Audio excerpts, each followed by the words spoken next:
nous poursuivons voilà, notre série d'explications des troubles proches du TOC ou apparentés au TOC avec l'accumulation et l'amassage, qu'on appelle aussi la thésaurisation pathologique ou la silogomanie. C'est un trouble qui a été très longtemps considéré comme un sous-type de TOC parce que la dominante compulsive a fait que ça a été longtemps rangé parmi les TOC. Mais c'est une pathologie à part entière depuis la dernière version du DSM, donc au milieu des années 2010. C'est un trouble qui touche entre 1,5 et 6% de la population. Et il faut savoir que la majorité des patients qui souffrent de l'amassage, de l'accumulation à massage, a un proche dans la famille qui en souffre aussi, ce qui montre le caractère héréditaire de ce trouble. Donc l'accumulation pathologique commence majoritairement à l'adolescence et ne fait que s'aggraver avec le temps. Et il faut distinguer des personnes qui déclenchent ça plus tard, notamment à 50-60 ans. Et là on est plutôt dans un début de démence, avec ce qu'on appelle voilà, le syndrome de Diogène notamment. Une chose intéressante à noter, avant que Vincent nous parle du protocole, ce sont les comorbidités. Dans 50 à 70% des cas, la comorbidité principale, c'est la dépression. Dans 20 à 30% des cas, c'est un TDAH. Dans 30% des cas, on est sur un trouble de l'angoisse généralisée. Après, dans 80% des cas, l'achat compulsif, j'ai pas cité, mais dans 50% des cas, il y a un trauma. Et dans 50% des cas, il y a de l'alcoolisme qui est associé. Et dans aussi 50% des cas, il y a du perfectionnisme. Et finalement, les statistiques sur les comorbidités avec le TOC sont très faibles. Ce qui rend surprenant d'ailleurs que ça a été classé aussi longtemps parmi les sous-types de TOC.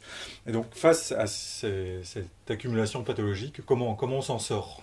Alors, ce qui est intéressant, c'est que ça fait très longtemps que des psychiatres et des psychologues réclament que la thésaurisation pathologique quitte les TOC.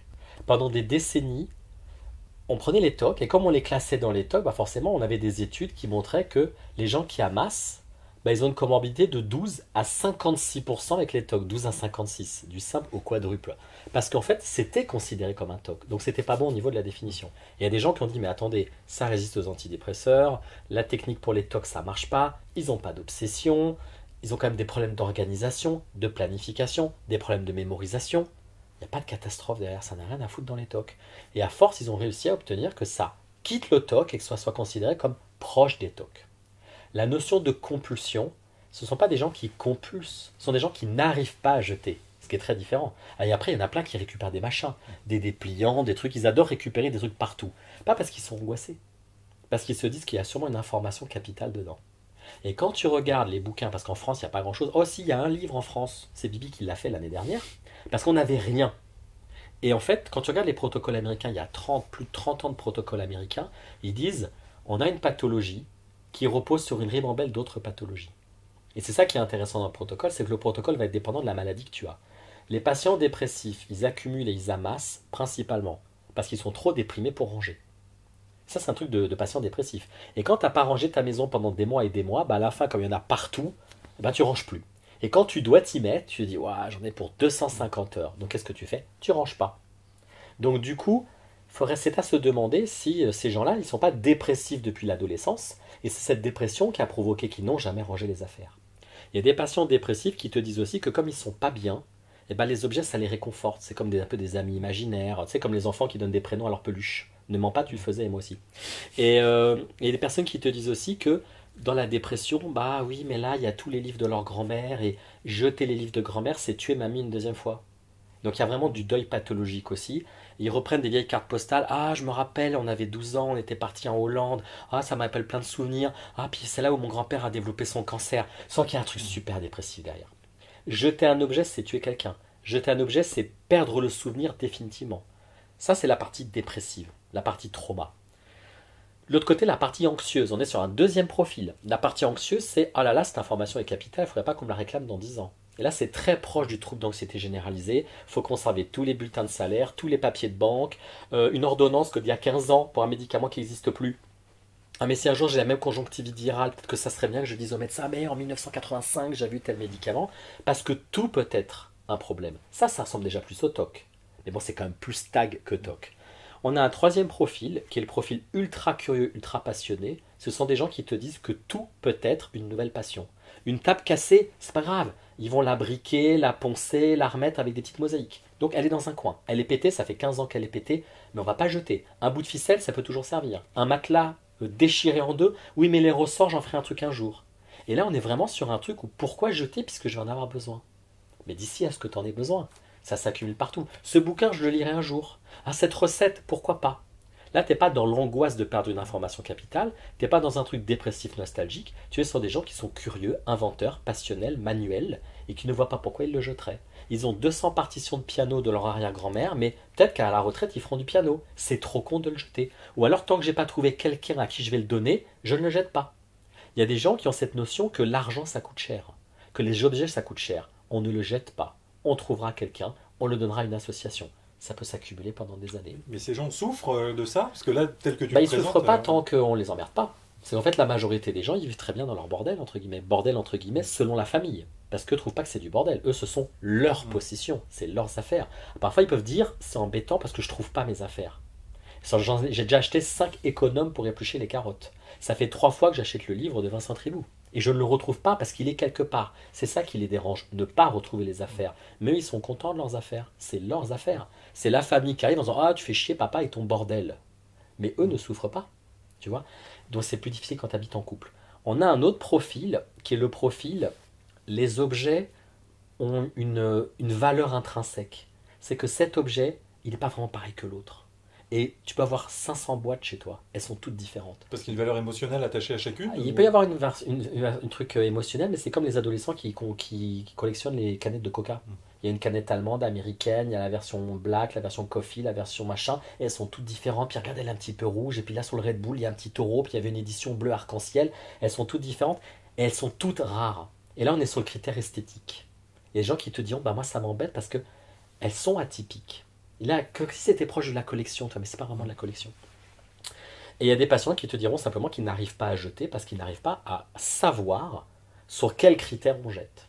Et puis à nouveau, ils n'arrivent pas à attaquer, on attaque la cuisine, on attaque la chambre, en même temps, est-ce que je mets dans un tiroir, et qu'est-ce qui est important, qu'est-ce qui ne l'est pas. Et là, tu vois tous les problèmes de planification, organisation typiques du déficit de l'attention dans le TDAH. Donc selon tout ça, bah, tu vas avoir des protocoles différents.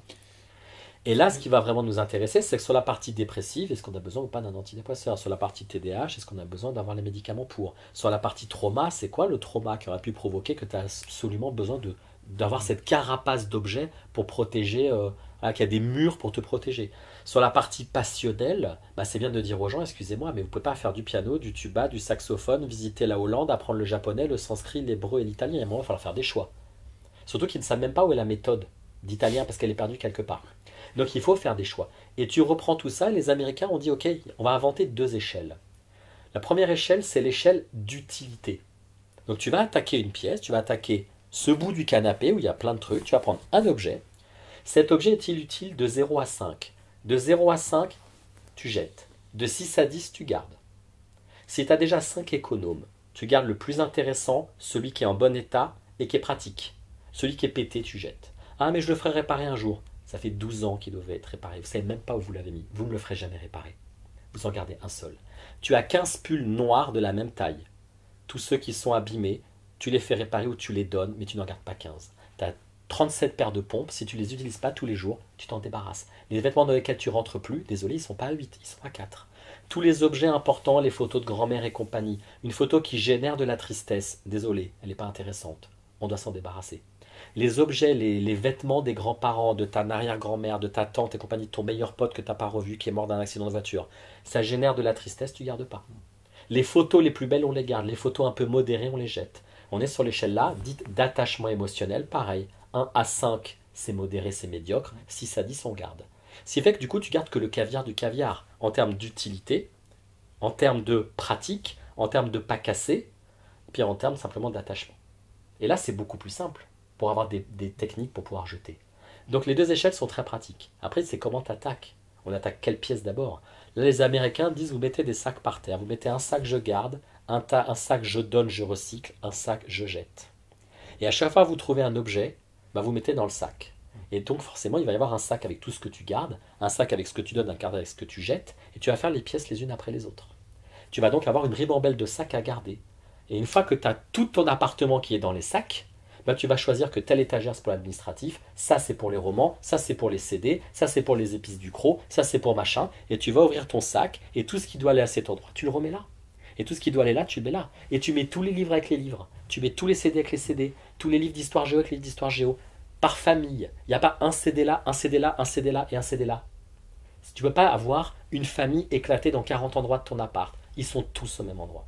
Ça fait que du coup, c'est plus facile aussi pour les retrouver. Les papiers administratifs, le médical avec le médical, la maison avec la maison, les assurances avec les assurances, le téléphone avec le téléphone. Et pas tout dans 5 endroits différents de la maison.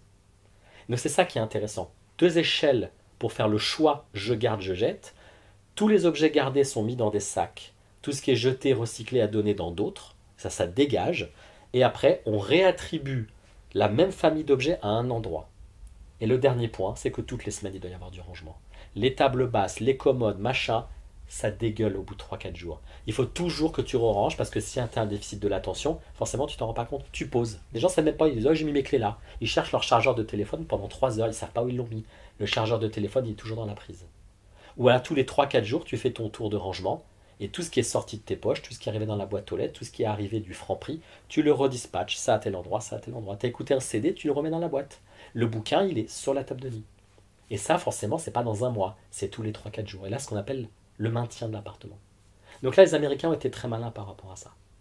Ça demande quand même une discipline, mais ce que je retiens aussi quand même, c'est qu'il faut qu'il y ait au départ une finesse de diagnostic, parce que s'il y a une dépression, si, il faut en tenir compte. La dépression va faire que tu n'auras pas l'énergie de ranger. Si tu as une dépression, tu vas avoir beaucoup de difficultés à faire ton échelle de possession parce que tu as vraiment l'impression d'enterrer pour une deuxième fois tes grands-parents. Le TDAH va provoquer que tu n'as pas de mémoire. En fait, au bout de 15 minutes, tu n'as plus de concentration. Puis tu t'égailles, tu fais ça. Puis ils ont un truc qui est très intéressant, les Américains, si tu prends un objet dans ta main, tu n'as pas le droit de le remettre. Tu le mets à l'endroit où il doit être, dans sa maison, où tu le mets à la poubelle. Mais tu peux pas prendre un objet. Ah ben non, ah oui, il faut que je fasse ça. Ah oui, merde, j'ai oublié ça. Ah mais Et en fait, tu soulèves 4-5 objets et finalement, tu changes constamment d'avis. Si tu as prévu de jeter la poubelle, tu jettes la poubelle. Tu vas pas en même temps caresser la tête du chat et lancer la box et allumer la PS4. Dans le TDAH, tu commences une action, tu la termines pas. Et les patients ouvrent 4-5 actions en même temps et n'en terminent aucune. Tu n'as pas le droit de commencer la deuxième tant que tu n'as pas terminé la première. Tu prends un objet dans la main, tu le remets à sa place. Mais oui, mais je vais lire mes mails. Tu commences à lire tes mails. Ah oui, mais attends, j'ai une notification Facebook. Ah mais au fait, mes vacances sont à Berlin. Ça, c'est terrible dans le TDAH, tu vois. Mais ça a des impacts finalement sur l'accumulation, l'amassage. Au départ, il faut quand même être bien clair sur. Et c'est peut-être l'accumulation, l'amassage, je traite presque en deuxième, non il faut déjà qu'on ait le diagnostic, ça c'est sûr. Ouais. Il y a aussi un gros travail sur les achats compulsifs et tous les trucs gratos qui ramènent. Parce que si tu vides, mais que tous les jours il y a des choses, c'est le robinet qui dégueule tout le temps dans la baignoire. L'achat compulsif, tu l'as dit, c'est 80%. Il y a vraiment cette notion impulsive derrière. Il y a 5 shampoings pour le prix de 2. Mais est-ce que j'en ai vraiment besoin? Ah, mais c'est les soldes. Mais si tu vas acheter un pull que tu as déjà en 25 exemplaires. Donc il y a aussi des chapitres importants dans les bouquins américains qui sont, au moment où vous avez l'objet dans la main, faites attention. Est-ce que vous avez déjà la même chose à la maison, peut-être en meilleure qualité? Est-ce que vous en avez vraiment besoin? Est-ce que c'est pas purement impulsif? Et tu dois avoir une liste comme ça de 5 à 10 questions dans ta tête qui t'allais marquer dans ton téléphone avant de passer à la caisse. Sinon, tu vas remplir constamment ton appartement. Et ce qui est intéressant chez les Américains, c'est que tous les bouquins sur l'accumulation et l'amassage sont des bouquins courts. Il n'y a que des protocoles extrêmement clairs, il n'y a pas trop de blabla, ce pas des bouquins de 300 pages. Parce que les gens n'ont pas de capacité de mémorisation très longue. Et moi, quand j'ai sorti mon bouquin, j'ai fait pareil, je crois qu'il dépasse même pas 130 pages, il est ultra court avec des pointillés, parce que les gens, au bout de 3 pages, ils décrochent. Donc il y a beaucoup de fiches à photocopier et à mettre sur la porte. Moi, j'ai dit à ce qu'ils le mettent sur la porte d'entrée, pour pas la foutre dans un coin et ne pas la retrouver. Et puis majoritairement, ces histoires avec les sacs. Tous les sacs. Mais une patiente, elle a mis des sacs poubelles chez elle. Et elle a dit, ok, on va attaquer le meuble qui est là-bas. Et chaque objet, elle le prend. Échelle de 0 à 10, je garde, je jette. Tiens, ça sera pour ma copine Géraldine. Je prends, je jette. Et elle a fait, une fois qu'elle a fait ce meuble, hop. Puis après, elle attaque un autre meuble. Puis elle attaque une autre pièce. Puis elle attaque le long du couloir, parce qu'elle a des objets jusqu'au plafond le long d'un couloir. Et puis elle a fait ça une demi-heure max, parce qu'après, elle décroche. Puis après, elle commence à avoir de plus en plus de sacs. Puis à un moment, une fois qu'elle a vidé un meuble entier, elle va décréter que ce meuble-là, il y a une partie qui est l'administratif, une autre partie qui est les romans. Bon, elle ouvre ses sacs. Tout ce qui est administratif, ça va dans la case de gauche. Tout ce qui est roman, ça va dans la case de droite. Et à terme, pour les 10 prochaines années, l'administratif, c'est là et pas ailleurs que là. Donc toutes les semaines, dès qu'il y aura l'administratif, ce sera traité, ce sera mis là. Ce ne sera pas mis là. C'est pas là sa place. La table devant elle, c'est son mug et c'est sa télécommande. C'est pas un papier administratif. Mais ça va te prendre des mois pour vider tout l'appartement. Ah ben bien sûr. Et après, une discipline réelle pour maintenir... Si tu n'as pas l'échelle de 1 à 10, c'est infernal de mettre les trucs dans les sacs. Si tu respectes bien l'échelle de 1 à 10, c'est beaucoup plus simple. Il n'y a pas le risque que tout soit 10 sur 10 Non, non. non. Il y a parfois des gens qui te disent indécis. Alors les Américains, selon les protocoles, ils ont un sac indécis. En disant, vous n'avez pas le droit de mettre beaucoup de choses dans le 5 indécis. Le 5 indécis devrait être retraité dans quelques jours, où vous remettrez à nouveau une échelle de 1 à 10. Et ce critère de, ah mais je vais aimer ça, l'italien, s'il n'est pas commencé dans le mois, si tu n'as pas pris un prof d'italien dans un mois, tu dégages le bouquin. Le piano, si tu n'as pas acheté un piano et tu n'as pas un prof dans le mois, tu dégages les partitions de ta grand-mère. La table, si elle n'est pas dans ton planning pour être réparée, vitrifiée, poncée, mis des mosaïques, elle dégage. Parce que 99% des choses dans la pièce n'ont toujours pas été transformées en plaisir hobby du week-end. Vraiment, il faut arrêter, quoi. Et puis tous ces objets qui pourront servir un jour, les bouts de ficelle et compagnie, c'est pas la ruine non plus. Non. Enfin, aller à Casto acheter une planche, c'est pas tous les jours dont on a besoin, mais si tu as un hangar ou un garage rempli de trucs jusqu'au plafond parce que ça pourrait un jour servir, enfin le but c'est de pouvoir rentrer la voiture. La voiture va pas dormir dehors sous la pluie parce que tu veux garder des bouts de chambrin et compagnie. C'est bien bon de se dire, on va tout dégager, on va remettre la voiture dans le garage et si un jour j'ai besoin, j'irai chez Casto. Ok, ça c'est le protocole. Eh ben merci pour ce tour d'horizon de la pathologie de la silogomanie. C'est comme ça que je voulais l'appeler. Thésaurisation pathologique. Thésaurisation pathologique. Merci Vincent.